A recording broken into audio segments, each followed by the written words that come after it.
Shalom, Israel. This is Bishop Nathaniel. The Israelites have been scattered across the four corners of the earth, as prophesied in Deuteronomy, the 20th chapter.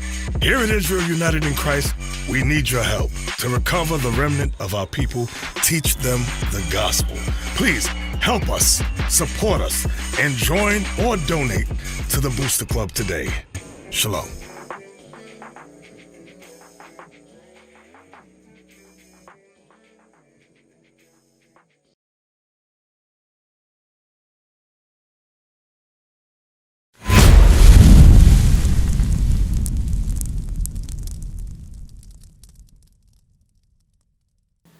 All right, let's get to the class. Evil ones left to prove us. If you notice, how many of you guys used to love watching karate movies? Me too. There's always two types of students, correct? You have two kids who want to learn. Did both of them end up doing the same thing with the skill? Who can enlighten? Yeah, Khalil, for a second time. One wants to do good, one does evil. So even, Dad, you want to say? One want to take over the world or something. You follow? So, but they both were in the same school, no? Yes, sir. Taught by the same master, right? Yes, sir. And the evil one usually end up doing what to the master? Killing him. Killing the master. Not realizing that the master had that final, good move, he only passed it on to the good student. Because the master already knew that his ass was wicked. Also with those movies is usually the one that kills the master usually has a lot of skill but has no understanding, where the one that doesn't have the skill actually has the understanding. So what you're going to find out in the truth, some people's heart going to be lifted up towards the Most High, and some people's heart going to be lifted up towards doing evil. They're both going to have zeal, but one going to have zeal towards doing bad, and one going to have zeal towards doing good. So let's jump to Sirach 2, verse 1. This is why we love that scripture, because it's the contrary to popular beliefs that you read, you get from Christianity. Come serve the Lord and everything's going to be great. This is the house of love. We all lovey-dovey and talk trash behind each other's back. No, that's not what the scripture said. Read it. The book of Sirach, chapter 2, verse 1. My son, if thou come to serve the Lord, prepare thy soul for temptation. So, it says, if you come to serve God, get ready. Get ready, because life is going to happen. Not possibly, not maybe, it will. And as the class goes along, you're going to see why it's going to happen. Read on. Verse 2. Set thy heart aright, and constantly endure. So set thine heart aright, which means get your mind right. How do you get your mind right? Yeah, David. Joshua 1 and 8. Yeah, Joshua 1 and 8. We meditate on the law. Meditate on Day and night. Day and night. That's how you get your mind right. If you're not in the scriptures, day and night, your mind ain't right. Because the devil's in there somewhere. So if you meditate day and night, your mind's going to get right. And when your mind is right, you're going to be able to endure. If your mind ain't right, you ain't going to be able to endure. Because trials will pop up at every single person's door who's in here. Guaranteed, bar none. And majority of the time, it's going to happen with people that's right here with you. So if your mind ain't right, and this is supposed to be the house of love, you out. Because why? You lack understanding. Your expectation is wrong because what? You're leaning on your own understanding. If your mind is right, then you're going to lean on the understanding of the scriptures. Then when things start happening, you're going to understand why they're happening, and you're going to know how to deal with it. Certain people, you know how to deal with them, you got to become a matador. Anybody know what's a matador? Pull up a matador, please. Not a doormat.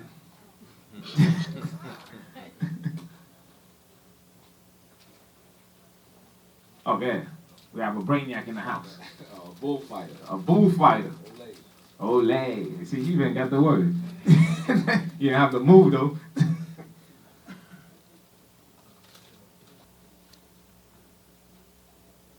Matador. That's a killer right here. Come on, just give me the bull part, man. I shouldn't have to ask, you should just know. Not when he's getting jacked up. Yo, what kind of IBL stuff you doing? Oh my goodness. See this, hold up. In a sense, I'm glad you pulled that up. So if your mind ain't right, if you ain't get your mind right, you see that boom? That's what your trial's gonna do to you. Can you still find a video where they get it right? But I'm glad the Spirit moved them anyway, so I'm not gonna bash you too much. Because I said deal with the people like a matador, right? So when you don't have the proper skills and you keep playing around, what's gonna happen? What's gonna happen?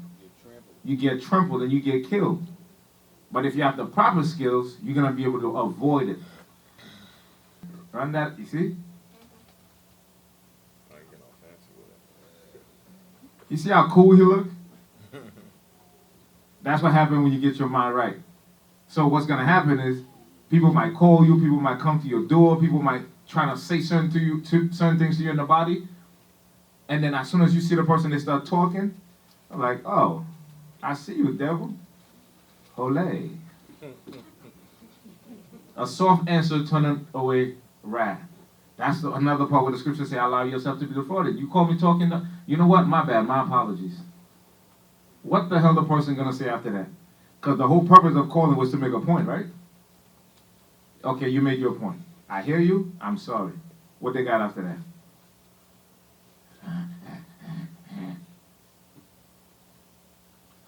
They'll walk away and you know they'll accept your sorry, but you know they didn't accept it because guess what? They were not accepting that. See, at the end of the day, that's what happened to the bull. Oh, y'all didn't know that? Oh, you thought he was just Olay, then that's it, right? No, you tire that dude out and then you kill it. So the evil spirit is the bull trying to come at you all day. Tire him out, and eventually Most High gonna kill him. You ain't gonna do the killing. Most High gonna kill that person. Go ahead. Just real quick. And fun fact, the reason why they're killing that bull because that's a representation of them running the Moors out of Spain. Oh, That's yeah, why that's all the your bulls are black. But we're not gonna go into that. You have to do your own research. To stay on the class, that's spirits. Spirits gonna come at you. If you're not smart, they're gonna trample you.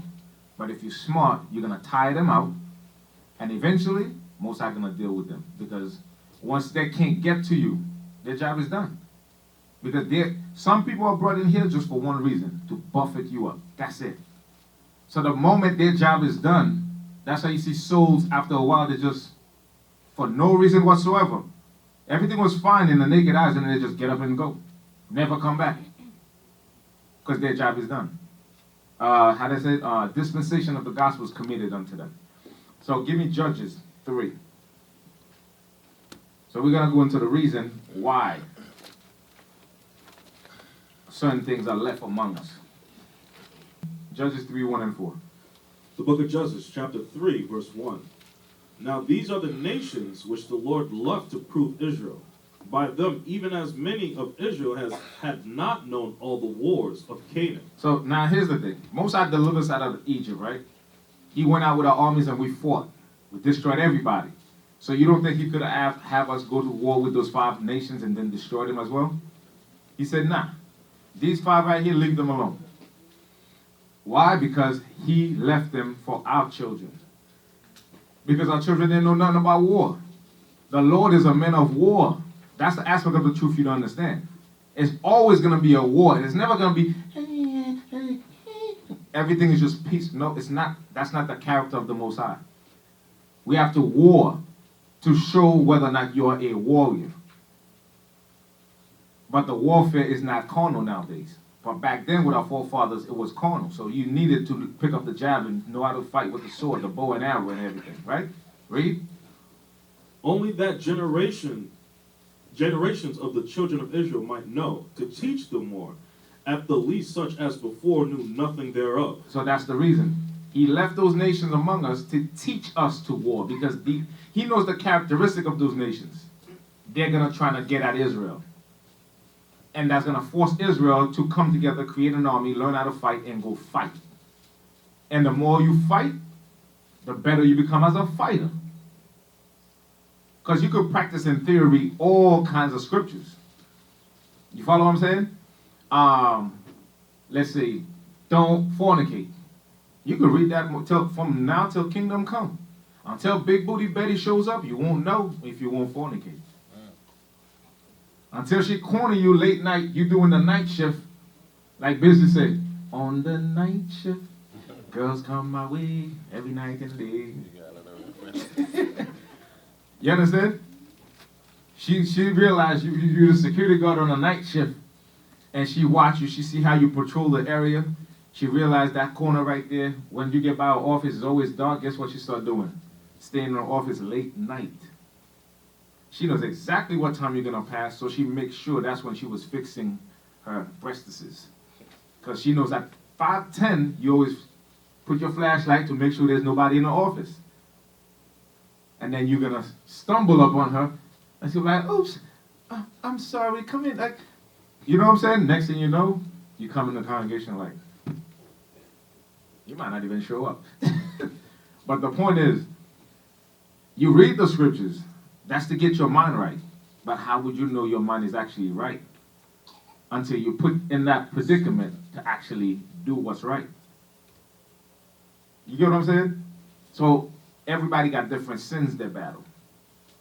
Lust, hatred, gambling, paying for whores, that fall into lust. Drug dealing. Hey, sometimes, brothers and sisters, we have something inside of us that we don't even know that we have in us. Sometimes the Most High will make some situation happen where you might be, someone might offend you, right? And all of that is part of what we just read when he said, what, in Sirach, prepare yourself for temptation. Because most of the times we look at that like, okay, I might go through financial problems, but on a congregational level, this is not a cakewalk. You know, you're gonna go through things. You're gonna have falling out in your congregation. Brothers and sisters gonna offend each other. But if you don't gird up your mind, if you don't prepare your mind for that, when that time happens, you gonna just be bitter, bugged out. You gonna say, oh, they evil. They hate me. They hate me, and you're gonna leave. So, and we watch it happen. We watched a brother who said he would take a bullet for the bishop. And then the first trial came. And it didn't happen right away. Years. The brother already got ranked doing big things in the truth. His first real trial came. Let's put it this way. The same deacon who bought him a car, who gave him a job, he told that deacon, you hate me. I hate you and I'm buying you cars. I'm making that you living because of me. It's to show you something. His mind was not ready. He talked a good one. Yeah, I'll take a bullet for you. Oh, really? Mark your word. First trial, bam. or even though he think he was ready, because the brother is a cool brother. Mm-hmm. So in your mind you might think you there, but until the situation presents itself, then you're gonna realize that what you were standing on sand. If you it depends on how you move when these things come your way. Whether you're gonna just be bitter and can't move on, cause trust me, it's coming, and it's coming for everyone, every single soul in this truth. Like everyone. Remember this, people, and I said many times before. I must say it again. You're gonna be tried from the first letter of Genesis to the last letter of Revelation. So get ready to be sifted through by this Bible. You say you got what it takes. All right, jump. You're gonna go through the fire. Because we have 5 categories of laws, right? Sacrificial is done away with. So I would say you're gonna enter the 4 chambers. Remember the 36 chambers of death? Like you come out, that means you're a master of kung fu. In this truth, you got 4 chambers. And within each chamber, there's many rooms. You're gonna go to the chamber of civil law. Because keep in mind, brothers and sisters, the Most High you gotta prove yourself that you worth getting the kingdom. Because guess what? How else you gonna get to forgive your brother and apply that law? If he never slap you in the face. Exactly. So, brothers and sisters, be mindful and understand. Basically, you tell me your brother's gonna be like, hey, come here, man. Yeah. What did the 5 fingers say to the face? Slap! Unity. Everybody gotta go through it. Then you can't hold him down on the couch and beat them down just because he stepped on your couch. Y'all know what I'm talking about? Dave Chappelle. So you see, Rick James, you're gonna meet many Rick James here. And notice he was doing them innocent. That's just the person he couldn't help it. Well, sometimes the Most High does give somebody a Rick James spirit. That's Yeah, how it goes too. He just can't. That's just the person he is. He's gonna be, and to him that's fun. But to you, yo, dude, I just bought this couch. Now you're gonna call your brothers, hold him down, and beat him up, sacrifice and crucify him? Nah. That's part of the moral and civil law. So basically, you got to enter all the chambers, and in the chambers there are different rooms. In each room, different situations are gonna happen. To see, is your mind ready to apply the scriptures? 70 times 7, right? What the apostles say? When the apostles, after they heard Christ, are like, oh, damn, I'm not there yet. But guess what? You know, many of us here, we feel like we got this thing locked. We're on top of the world. This person, that person is evil. Me, I'm on top of the world. Untouchable. Think again. Go to, I'm going to save that one. Give me Matthew 18, verse 7. Matthew 18, verse 7. The book of Matthew, chapter 18, verse 7. Woe unto the world because of offenses. For it must needs be that offenses come. But woe to that man by whom the offense cometh. So, offense is not that bull. Once you see that red flag, he ain't going to stop coming. It's the same thing. Those spirits who's there to offend people, they cannot help themselves.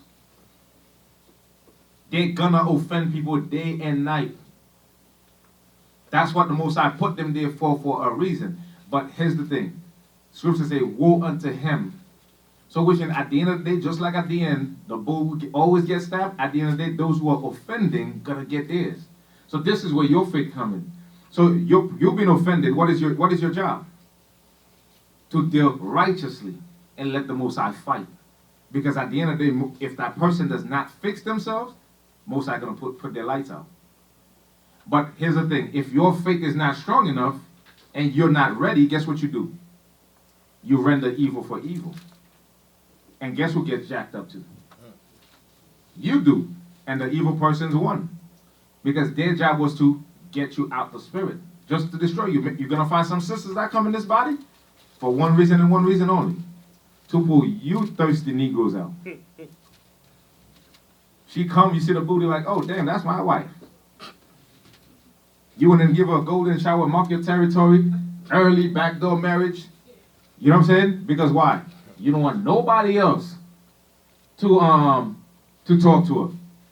And give it a few years. How many brothers you see that happen to? Out the truth. And after they out the truth, like there's a new case. We're looking on Facebook like, yo, hey, so-and-so's wife. You got a brother that was with Josiah. He left, backdoor marriage. She's on Facebook with a new beau. Yeah, you get what I'm saying? So she came just to pull him out. Because after they're out, what she did?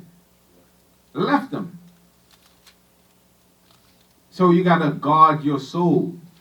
The only way to do that is stay in the scriptures.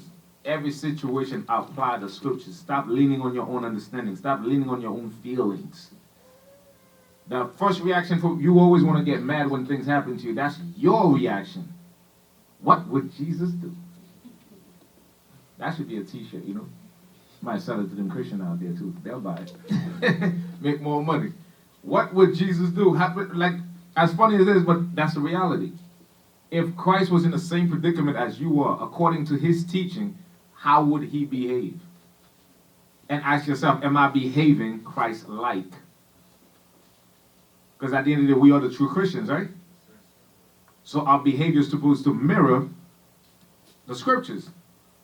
So when you behave, when you act in response to a situation, you got to ask yourself, was that Christ-like? And if it's not, you could look at the person as evil as they are. Guess who's just as evil as that person? You are. So, yes, the person might get jacked up for what they did, but guess who else is going to get jacked up?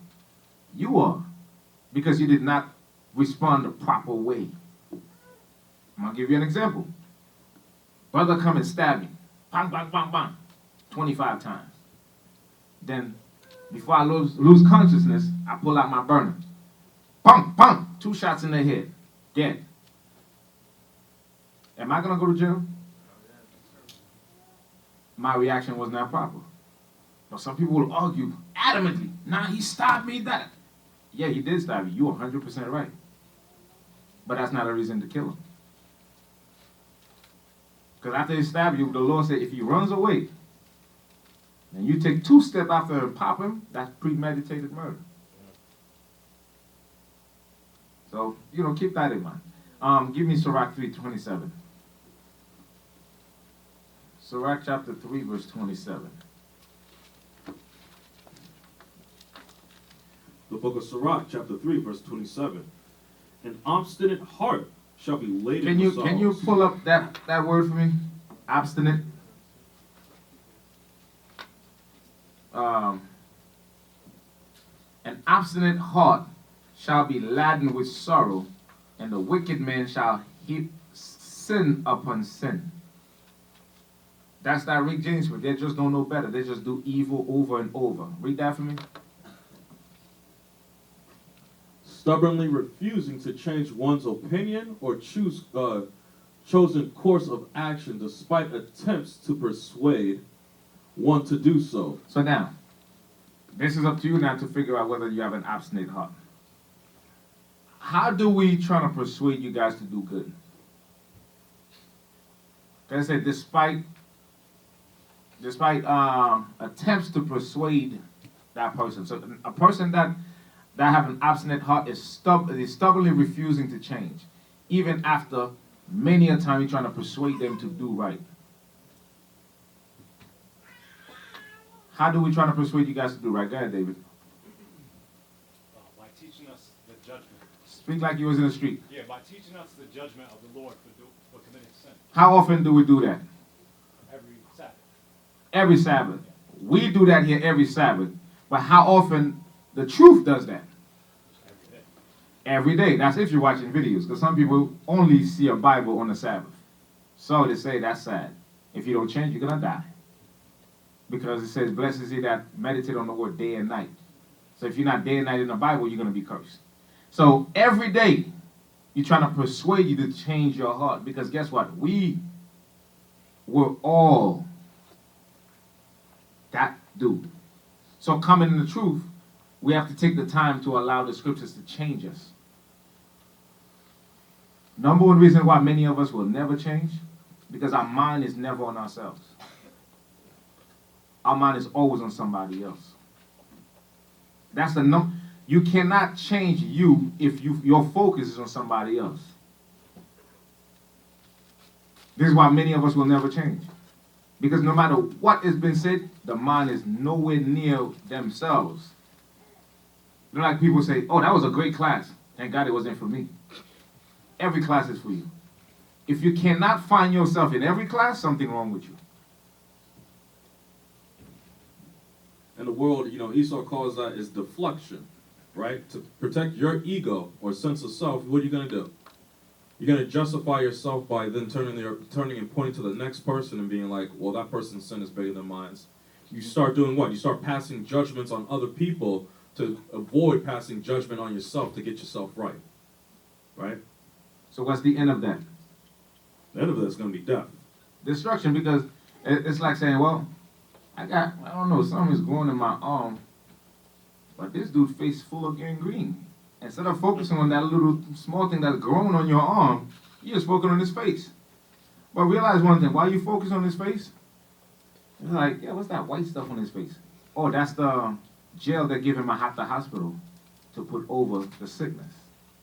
So to you, his face look all ugly with that gooey stuff running down, but that's medication. So which means that person actually taking care of themselves while they're looking ugly. So which means there's a healing happening, but you keep ignoring that little thing that's growing in your arm. And then one day, you look at the person's face, you realize, oh damn, his face cleared up. And then for some reason, you look at your arm, you realize your thing went from here to here. Now you wanna run to the hospital. Sometime when you get to the hospital, what they say about the cancer? Too late. We didn't catch it early enough because it spread out to your whole body. It's the same concept, people. While you're ignoring yourself, you focus on somebody else, you're ignoring yourself. And there's no other person you should be focusing more on in this truth than yourself. Because ain't nobody can save you. Nothing I do to you can prevent you from entering the kingdom. It's everything that you do that's going to prevent you from entering the kingdom of God. Go to Sirach, we read that. Give me Psalm 106, verse 7. I didn't finish. No. Yeah. The book of Sirach, chapter 3, verse 27. An obstinate heart shall be laden with sorrows. So how you going to be laden with sorrow? Because there's been many times that you got warned and warned and warned and warned and warned. You never heard the warning. If, what kind of natural disaster we get? Let's say we live in Florida. And then they give you a tsunami warning. Or a hurricane is coming and you ignore it. What's going to happen? Most odds are you're going to die. Your kid's going to die. Your whole family's going to die. And maybe you might survive, but most I take out your whole family. So you're going to be laden with sorrow. Had you listened, you would have bring your family to safety. But this is what happened. An abstinent heart, they only lean in their own head. I got this. I know this. Okay. Read. And the wicked man shall heap sin upon sin. When you're a wicked man, all you can do is sin. You're just going to go add sin unto sin unto sin unto sin. You're never going to change. Give me Psalm 106, verse 7 and 20. Verse 7. Start at verse 7. Psalm 106. The book of Psalm, chapter 106, verse 7. Our fathers understood not thy wonders in Egypt. They remembered. Hold up. So we can understand what's going on. I'm going to touch base on three people. Hopefully I got time. Moses, Christ, and Paul. Moses caught hell from Israel. That just rhymed. From the time Mosai called him till he died. And he died because he lost his wit for a little bit and allowed somebody else to get to him. You guys are following? His first thing he did was what? Kill the slave master, right? After he killed the slave master for his brother, what did his brother say to him when he trying to stop them from quarreling? Oh, you're gonna kill me like you killed the Egyptian? I killed somebody to save your butt. And then the first day I correct you on your own mistakes because you're so hard-headed, you're gonna kill me like you did. Like, nigga, don't tell me nothing. That's our mind frame. So he was catching hell from his first act of goodness till Israel got him killed. Because he was doing good until he did one thing wrong. The people got to him so much, instead of talking to the rock, he stroked the rock. And for that, Mosiah said, you're going to die. That's why I say, get your mind right. Because yes, somebody might do something to you, but because you react the wrong way, you might end up dead. So let's go into Moses, Psalm 106. Verse 7. Our fathers understood not thy wonders in Egypt. They remembered not the multitude of thy mercies, but provoked him at the sea, even at the Red Sea. Nevertheless, he saved them for his name's sake, that he might make his mighty power to be known. He rebuked the Red Sea also, and it was dried up. So he led them through the depths as through the wilderness. And he saved them from the hand of him that hated them, and redeemed them from the hand of the enemy. and the waters covered their enemies. There was not one of them left. They believed his words. They sang his praise. They soon forgat his works. They waited not for his counsel, but lusted exceedingly in the wilderness, and tempted God in the desert. So that's to show you we are the church. So God finished delivering us, kill our enemies, praise Jesus, and then wake up tomorrow and start doing some evil. It's like class will finish tonight, and then tomorrow you're on the phone talking trash. That's our character. So if we don't, what you're going to realize throughout this class, listen, pay close attention, and that's for you to examine yourself. Am I an agent of Satan? Am I just left here to prove others, to get them to become right? So you got to start examining your own works. What are you doing in the body? So the people, after they see all the great miracles Most High did for them, kill all the enemies, what happened? Lust came upon them. And they start murmuring and tempted Christ. Tempted Christ and tempted Moses. Read on. Verse 15, and he gave them their requests, but sent leanness into their soul. They envied Moses also. So he gave them their request, give them the meat, but what happened? They start dying from eating that meat. It's to show you, Most High don't play. So what he did back then, do you think it's not relevant for today? Because when you read the gospel, it says everything that happened was made manifest as an example for us on how we should be behaving today. But because we are not dropping dead like things was happening in the wilderness, we think we're in a good case. Think again. Read. They envied Moses also in the camp, and Aaron, the saint of the Lord. So Moses, Most High called Moses and appointed him. But guess what? You're always going to have people that want your rank. You're a soldier, you're going to have a brother that wants your rank. You're an officer, there's a soldier that wants your rank. You're a captain, there's an officer that wants your rank. So envy. They envied Moses. They didn't want Moses to be the only one to be in that position. They wanted to put themselves in that position. But who gives promotions? Huh? Most High. So this is why it says, James said, where does war come from? Come there not forth from the lust that war in your members? Did it say the lust that war is in other people's members? No, the lust that war in your members. So based on your lust, that's it within you, that's the trial you're going to go through. This is why everybody's trials is different. Because everybody got different lust. You follow? Read. The earth opened and swallowed up Dathan and covered the company of Abiram. And a fire was kindled in their company. The flame burned up the wicked. So stop. So those who actually envied Moses, and they thought it was actually a cool thing to raise themselves up, and they already had rank. They were men of stature. They were captains in the armies. So they went against Moses. Moses made a new thing. Opened up the earth and swallowed them up.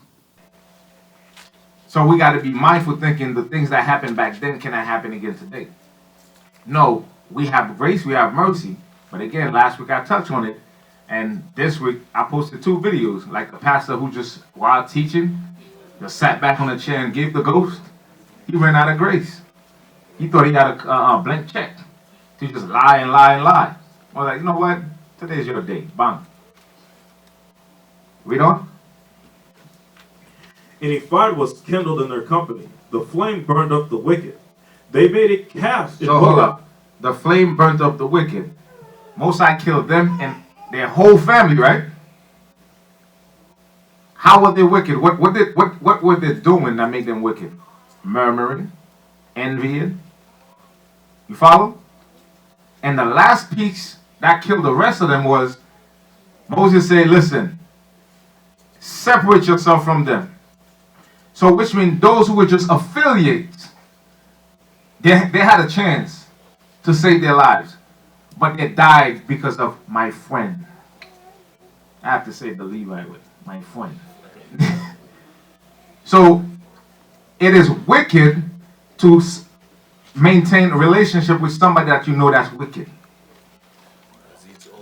As Esau said, guilty by association. There you go. So many of them got killed because they didn't want to hear the warning. They wanted to get, stick to their friends. Even though they know their friends was murmuring. Even though they know their friends was envying. Instead of correcting that friend, they side up with that friend. And even when chances was given them to repent, they choose not to change. So that means what? They clearly show they don't stand for God. Because when you stand for the law, it doesn't matter who's your friend. Because friendship gonna get you killed. How many dudes got stuck in the pen because of friendship? And after that, commissary, empty. Visitation, none. Matter of fact, who's blazing your wife? Your friend. That's why he can't visit you. This is reality. That's what happens in the world. And you see it in this truth. Let the scripture be your friend. Let this truth be your friend. And anybody else who's serious about this truth gonna remain your friend. And don't think for 1 second, for us to be friends, that means we can never have conflict. Impossible. There's no way we're gonna be together day in, day out, and we never argue. That's fake friendship. Because somebody hate somebody and they're not telling somebody about themselves. There's no way you have a friend and you did everything right around that friend. So if you have a friend that never rebuke you, you have an enemy in your house. And you just don't know. Like the song said, your best friend could be your worst enemy. Because your worst enemy was somebody that's going to see you doing wrong and never say nothing about it. So consider your friends. Read on. They made a calf in Horeb and worshipped the molten image. Thus they changed their glory into the similitude of an ox that eateth grass. They forgot God their Savior, which had done great things in Egypt, wondrous works in the land of Ham, and terrible things by the Red Sea. Therefore he said that he would destroy them. Had not Moses, his chosen, stood before him in the breach to turn away his wrath, lest he should destroy them. So, I'm going to show you two specific characteristics. So the people now, they're trying the Lord. They're trying Moses. They make a golden calf. And remember the word they said, these be the gods that took us out of Egypt. Even though they saw God destroying all those other fake gods. But to provoke the Lord in anger, they just can't help their wickedness. They went and built those altars. God said, you know what? I'm going to kill all of them. Moses has been going through hell with all of them. That's Moses' chance to be like, yes, yes. Thank you, Jesus. Moses might turn Benjamin that day. You murdered the whole of them. But this is that other characteristic I'm talking to you about. Moses said, nah, don't kill them. Moses wanted to kill everybody and start Israel back just with Moses. So they're doing him wrong, but he's fighting for them. It's the same thing in the body. People doing you wrong, you're supposed to pray for them. That's what the scripture says. So this is what I'm saying. Like, I don't examine yourself. Am I doing things Christ-like? Yes, this person wronged you, but did you deal with it Christ-like? Moses dealt with them righteously because guess what? He doesn't want to see his people die. Yeah, they're messing up, but he's praying for them anyway because he actually loves his people. So that's the love. Do you have that love in your heart? Or the moment somebody do anything to you, you revert back to that old Negro from the world and ready to stab somebody up. And it'll be 2 years later, repeating the same thing. And you know how you know somebody never get over things? When they're talking about it, see their expression. There's an expression that shows you they're still hurt. They're so adamant about it. That means that anger's still there. That means you never got over that thing. You need some healing. Because if you don't, that means what? You're going to meet Christ with grudges in your heart. And you expect him to open the door. Come here, my child. Like, get the hell from you. I don't know you. Because you never got over your grudge or your envy, your jealousy, whatever it is that you're fighting with. Read. Yea, they despised the pleasant land. They believed not his word. So after all this, Moses sent him out to spy out the land. Now the men that just took down the #1 kingdom in the world, and said, listen, man, I'm going to finally give you the land I promised your dad. Go in that land, just check it out. And they came back scared straight. Why? Because there's some giants in there. You trying to compare a tall dude to splitting the Red Sea? You had a chariot following you all day. You weren't about a man that is tall. Beings can come out of that chariot and annihilate everybody. It's to show you their mind was not right. Why? Because they were not in the scripts. How's that happen today? Is like a lot of these things that are happening around the globe right now. A lot of our people be like, "Oh, it's a natural disaster," instead of looking at it as what it is. That's an act of God.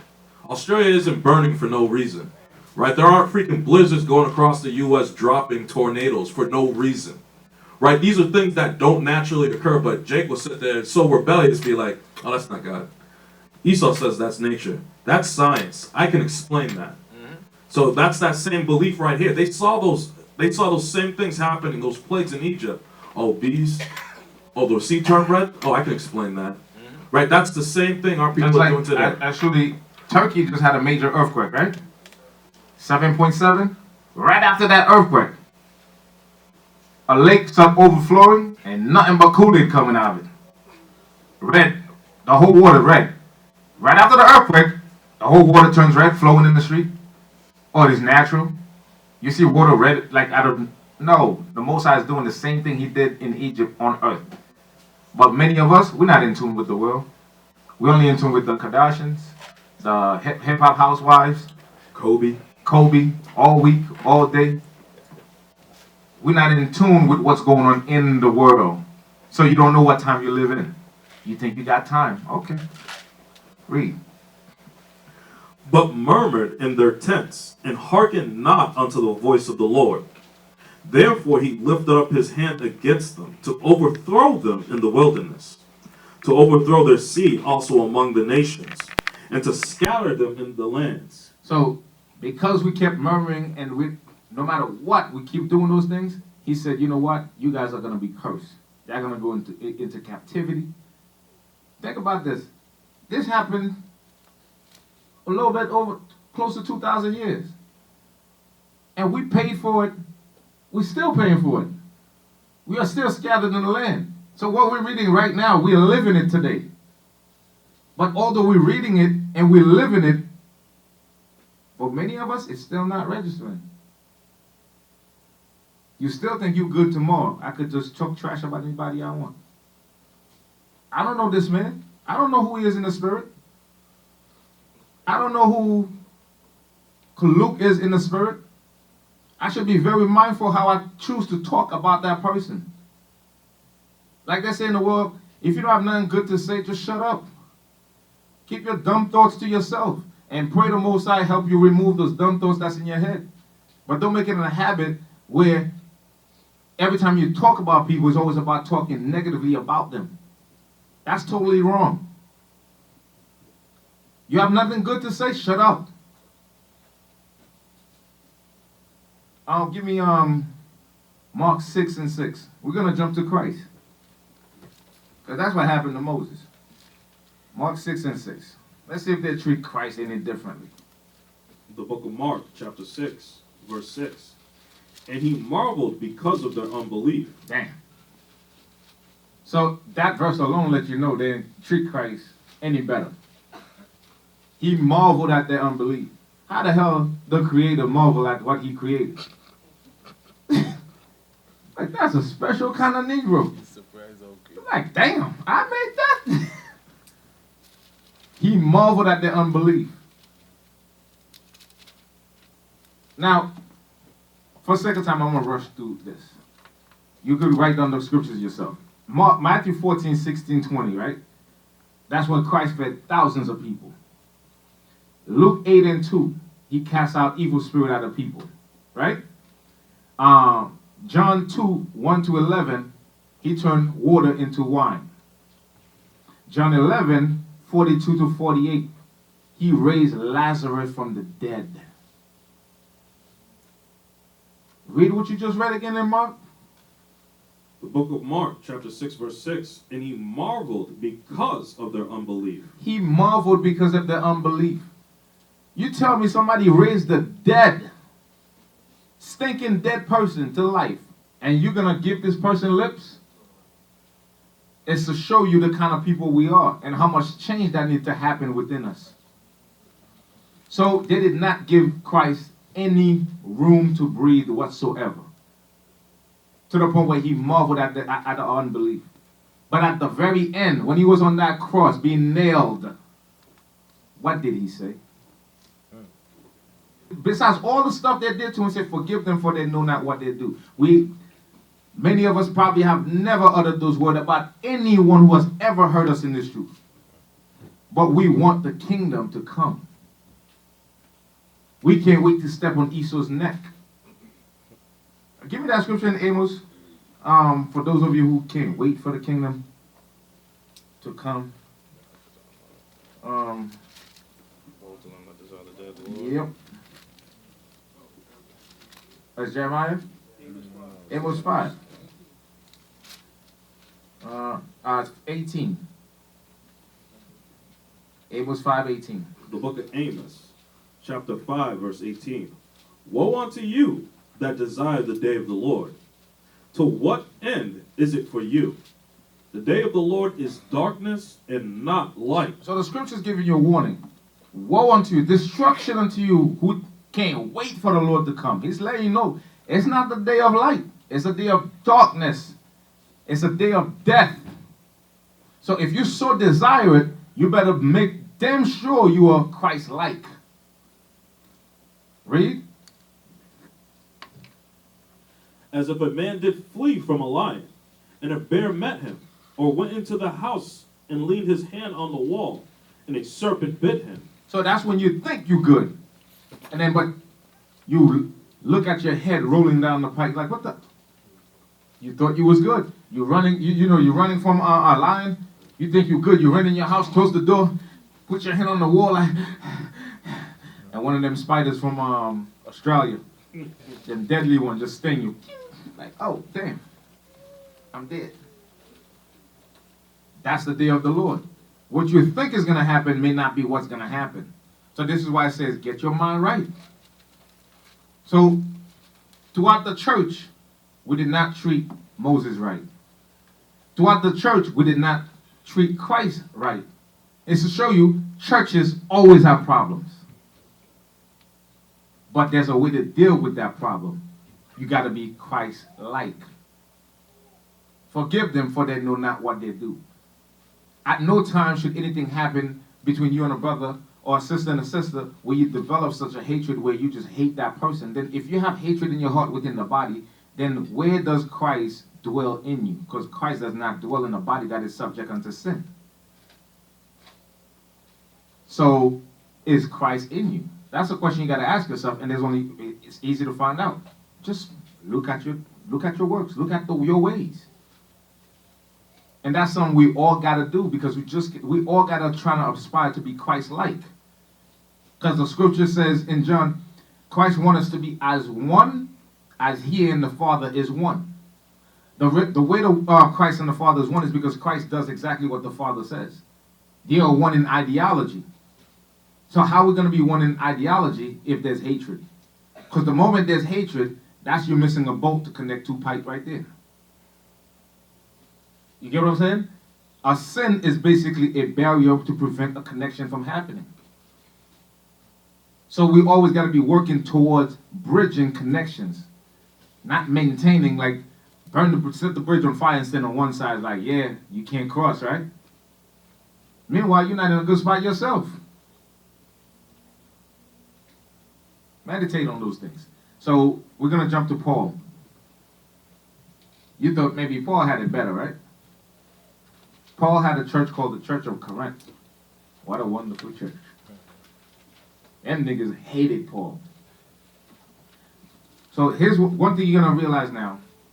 With Paul, and there's another aspect I want to bring out with Paul. Let's start with 1 Corinthians 1:11.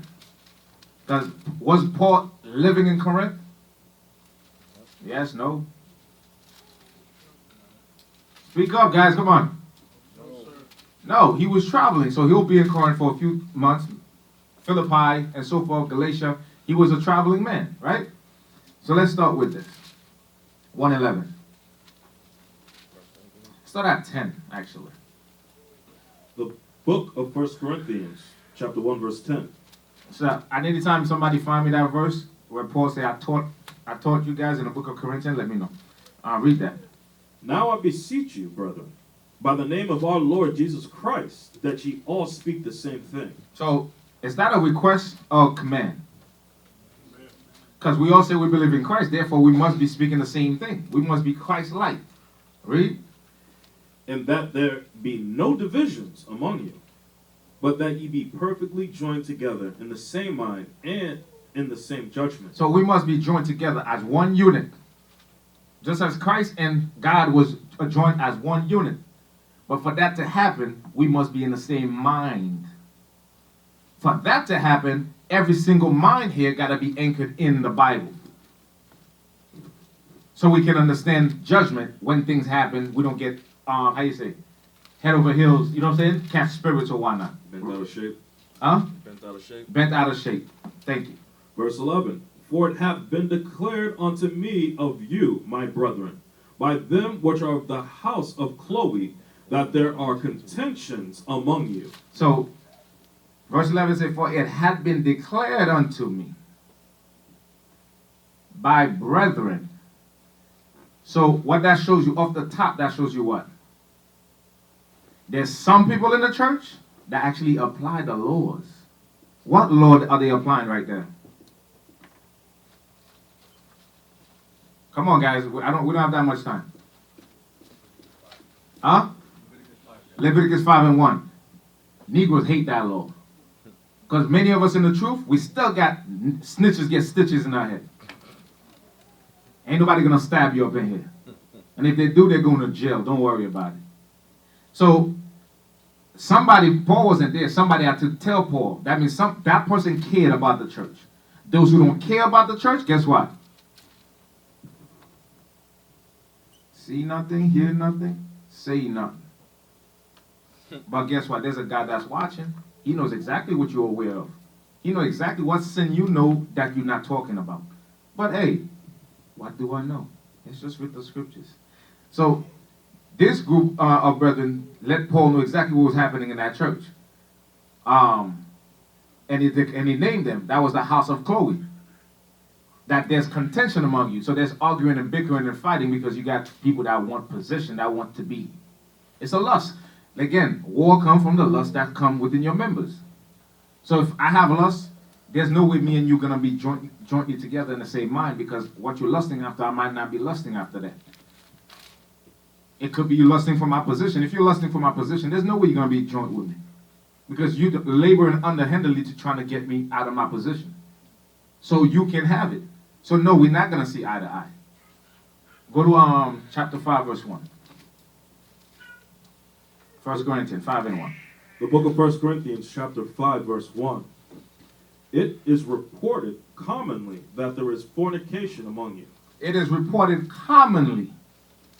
So which means those who were doing the reporting, they had no problem if the people they were reporting about hated them. Why you think? Because if I'm doing something commonly, I mean I'm doing it all the time. Do I care what anybody thinks? So why you think these people didn't care what the people they were reporting about thought about them? Josiah, move fast. There's no mic. Speak. Judgment wasn't being passed.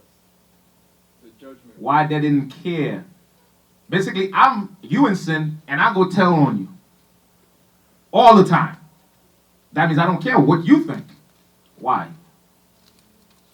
Because they're applying Leviticus 5:1. And how is that helping me? They're weeding out what's wrong in the church. They're taking out whatever's bad in the church. You're missing a piece. You're not wrong. Go ahead, Noah. Basically trying to guide that brother to repent. Leviticus 19, where it says that don't suffer sin upon your brother. If you see your brother sinning, you're going to check him right away. Because if you don't, you hate them. No matter how much you think you love them, you actually hate them. And another thing too, you hate yourself, because I missed the point in Leviticus 5:1. what happened when you know and you don't talk? You get the same judgment. So when it's time for that person to get judged, just like with Dathan and Korah, the people that was riding with them, Moses said, you're separate from them. They're like, those are my friends. You dead. Same judgment. So if you care about yourself, you're going to apply Leviticus 5:1. If you care about your brothers, you're going to apply Leviticus 19. So that particular family, they didn't care what people thought about them in the church. They were not here for friendship. They were here to get salvation. Many of us are here for friendship, and we're going to die with that friend. Bar none. Love me or hate me. I already know they hate me, because the scripture tells me they hate them that rebuke at the gates.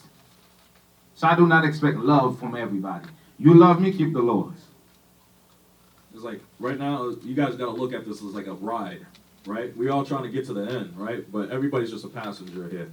Because how many people have come and gone through it since we just IUIC Boston, let alone the whole body? How many people have we seen come and go? How many people have sat down and just never come back? That's why you shouldn't be looking at friendship. We're brothers, right? Some brothers and sisters are going to have better relationships more than others. But at the same time, we're still family at the end of the day, right? So we still have to apply that correction because we're family. That's what family does. Friendship, you're not going to find that. 2 Corinthians chapter 10, verse 10. For his letters, say they, are weighty and powerful, but his bodily presence is weak and his speech contemptible. What the Church of Corinth was saying about Paul. I need somebody to put it in layman term. You got to move fast. We don't have time. I'm trying to say Paul talk a good one, but he's no action. You miss a piece. One more person. Oh, you got it. And that he's weak. He's not. Basically, they say like, yeah, I got your letters, man. You talk tough in those letters. But physically, you weak. Like, I'm going to take you, bro. They're looking at Paul like, yeah, I could take you. You ain't nothing. That's how they were looking at Paul. That's some nigga mind frame right there. So they hear the words, but they're looking at Paul like, yeah, I could take him. Give me 2 Corinthians 11 and 8. The book of 2 Corinthians chapter 11, verse 8. I robbed other churches, taking wages. Go start. I found the one I wanted. Start at verse 7. The book of 2 Corinthians chapter 11, verse 7. Have I committed an offense in abasing myself, that ye might be exalted, because I have preached to you the gospel of God freely? So the same people that he taught the gospel to, they're talking crazy. They thought they could actually physically took this dude. Now, is that not carnal-minded? Are we supposed to be looking at each other and say, I could take him on? But that's to show how forward their mind was. We're not about fighting each other. We're about building each other up. But what you're trying to see is that within the church, you're going to have people that have those mind frames. Just straight up niggas. Because they don't care about this truth. They have their own agendas in their mind. Read on. I robbed other churches, taking wages of them to do you service. So when he said I robbed churches, Paul was not running to churches with a gun talking about, yo, run it. No. Some churches may have more. You know what I'm saying? So they'll deal with whatever bill they have to do, and he'll take surplus to go help the other church. Because this dude did not want to give nothing. They didn't want to do nothing. That's the hell Paul was going through, even though Paul was the one teaching them. They hated him at the same time. But at no time did he say, cast that church out. He just kept working with them and working with them and working with them. Give me what time is it? We're going to have to jump. Give me 2 Corinthians 13 and on 2. The book of 2 Corinthians chapter 13, verse 2.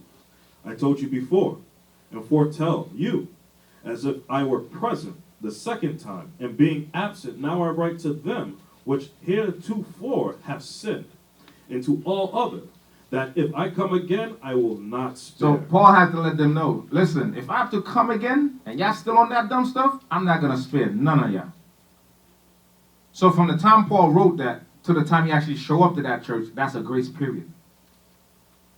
Christ is telling us the same thing. If I have to come here to get you right, you done.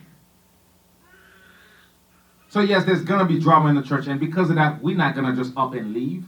That's when you read the 7 letters to the 7 churches. Only 2 didn't have issues. 5 had issues. At no time did he say, leave the church. They say, yo, fix this, fix that. You know what I'm saying? Then you're gonna be all right. But if you don't, when Christ comes, I'm gonna take your crown from you. The book of 1 Corinthians chapter 11, verse 19. For there must be also heresies among you, that they which are approved may be made manifest among you. So this is why you're gonna have some wicked people among us. Or spirit jump onto people to provoke you, is to see whether you're gonna be made yourself manifest as an approved person. Because based on how you deal with matters, that shows whether or not you are wise or you are fool. You get what I'm saying? And periodically, spirit jump on people, that doesn't mean that person is totally wicked. Because that person can catch themselves. So every trial is for you to see how you gonna get your mind right, how you gonna get yourself ready. Give me Ezekiel 13 and 3. So how we choose to deal with matters that come our ways, gonna show us what we're made of. Paul handled himself, dealt with the church, still prayed for them. Moses still prayed for the people. Christ still prayed for the people. So that's to say, we have to arm ourselves in the same mind. We still pray for each other, no matter what happens between us. If we don't do these things, then many of us are going to fall. Read. The book of Ezekiel chapter 13, verse 3. Thus saith the Lord God, woe unto the foolish prophets that follow their own spirit, and have seen nothing. So the scriptures say woe unto the foolish prophets, but they're not just talking about the prophets. Woe unto all of us who follow what? Their own spirit. Because we're supposed to have one spirit, which is what? Follow the will of the Most High God. But many a time we're going to find ourselves leaning on our own understanding. So woe, destruction to any one of us here who choose to follow what their own mind is telling them to do. Because the natural reaction is you. The moment something happens, you want to get rowdy. Okay, that's understandable, but guess what? Catch yourself. Catch yourself like, yo, is that, you know what? Let me get my scripture. Let me get my Bible. Let me read the Bible real quick to calm my spirit down. Or let me talk to somebody that you know that's going to advise you scripturally if you do call them to bring you back to that right place. Yeah, somebody with experience. Not somebody that just walked through the door two days ago. Somebody that's been through things. Because over years in this truth, you're going to go through some SH. And you're going to come out, you're going to know how to clean yourself. So which means if I'm going through some SH, I could go to somebody, I'm like, yeah, you've been through some doo-doo before. How do I get this stench off my body real quick? Help me out. Well, no problem. Take some Dettol, sit on the tub. Like, I don't know about Dettol here. So, stop leaning on your own understanding, basically. Always trying to gear yourself back to the scriptures. Because the natural self want to go left field. Straight up left field. But you got to gravitate back to the scriptures. Give me Ezekiel 20, verse 33. The book of Ezekiel, chapter 20, verse 33. As I live, saith the Lord God, surely with a mighty hand, and with a stretched out arm, and with fury poured out, will I rule over you. And I will bring you out. So that's the day of the Lord. He's going to rule over us with fury. So it's not going to be, hey, Jesus loves me. With fury poured out. Read. And I will bring you out from the people, and will gather you out of the countries wherein ye are scattered, with a mighty hand, and with a stretched out arm, and with fury poured out. And I will bring you into the wilderness of the people, and there will I plead with you face to face. So Most High going to deliver us here just to bring us to trial. Face to face. On that day, there's no more time for repentance. Read. Like as I pleaded with your fathers in the wilderness. So he's giving us an example. So in case you thought everything that happened in the time of Moses was just for the past, he said the same way I pleaded with them, I'm going to plead with you the same way. We know how he played with Dayton and Korah and his entourage. You follow? So that means he's going to kill people. And he's going to say it. Read. Like as I pleaded with your fathers in the wilderness of the land of Egypt, so will I plead with you, saith the Lord God. and I will cause you to pass under the rod, and I will bring you into the bond of the covenant, and I will purge out from among you the rebels. So we said all this to say this. And Hold then, up. He's gonna deliver us here, bring us in the wilderness, judge us, and kill the rebels among us. So which means, where are the rebels today? Among us. So there's always gonna be souls in this body to, oh, I almost slipped, to mess with you. You know what I almost said. Because, in the hood it sounds better. There's always going to be spirits around to mess with you. But the thing is, are you going to, like the scripture said, let no man take your crown? Are you going to let a little delinquent spirit run away with your crown? No, treat them like a matador. Hold that. Voila. Huh? Yeah, go ahead. Bro, give me But First- hold that one, don't lose it. 1 Peter chapter 2, verse 19.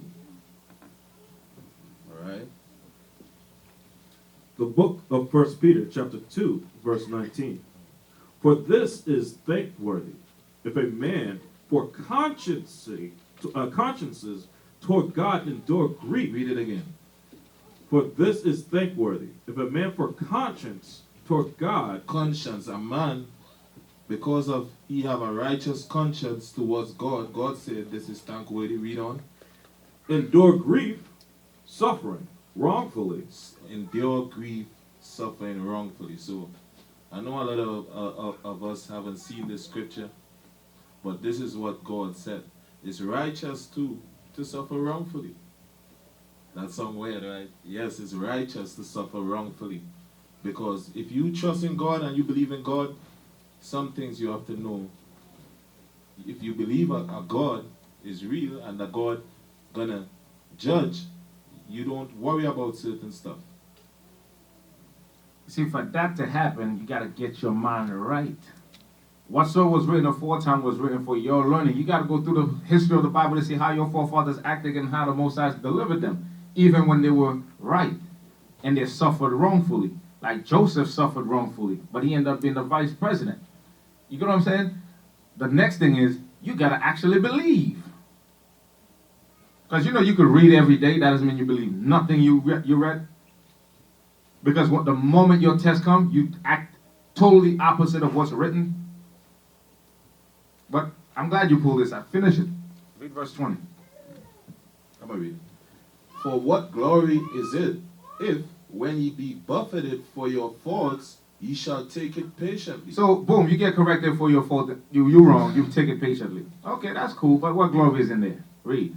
But if, when ye do well and suffer for it, ye take it patiently, this is acceptable with God. So, suffering patiently for well-doing, it's acceptable to God.